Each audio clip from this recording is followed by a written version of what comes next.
Вы ни за что не поверите, что сделает эта паучиха с Теодота, чтобы спасти свою жизнь от погони.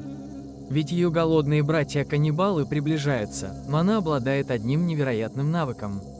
Она выпускает отрицательно заряженные шелковые нити в позитивно заряженную атмосферу. Противоположности притягиваются и тянут ее вверх.